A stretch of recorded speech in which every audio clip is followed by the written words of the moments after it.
Nirmala Sitharaman, Maridhas, KT Raghavan, Tughlaq team, அந்த team, auditor Gurumurthy, இவங்க எல்லாமே ஒண்ணுக்குள்ள ஒண்ணு. சோ அந்த தரப்புக்கும் இந்த தரப்புக்குமான சண்டை தான். அந்த சண்டையில தான் அண்ணாமலை மீது ஒரு பெரிய பிடி கிடைச்சிருக்கு. சரி, அண்ணாமலை மிரட்டி தான் பாப்போமே டேய் அப்படின்னு அண்ணாமலைய மிரட்டி பார்க்கணும், சீன் காட்டணுங்கிறதுக்காக தான் ஐடி ரைடே அண்ணாமலை சார்ந்திருக்குங்க. அதான் உண்மை. அப்படியே வந்தாலும் அதனை அவ்வளவு சீக்கிரமாலாம் வெளியே விட மாட்டாங்க. அண்ணாமலை மீது பெரிய அளவுல நடவடிக்கை எல்லாம் எடுக்க மாட்டாங்க. அதுல கிடைக்கக்கூடிய விஷயங்களை கைப்பற்றி வச்சுக்குவாங்க. எதுக்குன்னா பிளாக்மெயில் பண்ணணுங்கிறதுக்காக.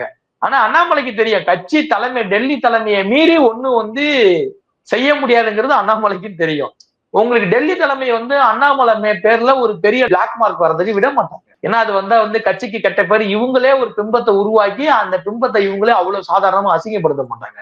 இன்னொன்னு, அண்ணாமலை கேட்டது என்ன அப்படின்னா, உங்களுக்கு நான் செட் ஆகல, என்னோட ஸ்டைல் பிடிக்கலன்னா நீங்க உங்களுக்கு ஒத்து வரவங்களை வச்சு பண்ணுங்க, எனக்கு நீங்க ஒரு கேபினெட் மினிஸ்டர் மட்டும் கொடுத்துருங்க, ராஜ்யசபா MP ஆக்கி கொடுத்துருங்க, நான் அப்படியே ஒதுங்கிக்கிட்டு என் வேலையை பார்த்துக்கிறேன் அப்படின்னு சொல்லிதான். ஆனா அதுக்கு பாஜக கொடுப்பதற்கு தயாரால. டே, உனக்கு மாநிலத்துல ஒரு கொடுத்ததுக்கே நீ இவ்வளவு தூரம் கொள்ளையடிச்சு வச்சிருக்க, கேபினெட் எல்லாம் கொடுத்தாக்க அம்பானி அதானியவே நீ மிஞ்சிருவ, இந்தியாவே எந்தும்ப. ஆனா இன்று வரை அண்ணாமலையை மாநில தலைவரா இருந்து மாற்றுவதற்கான வாய்ப்பு ரொம்ப குறைவு.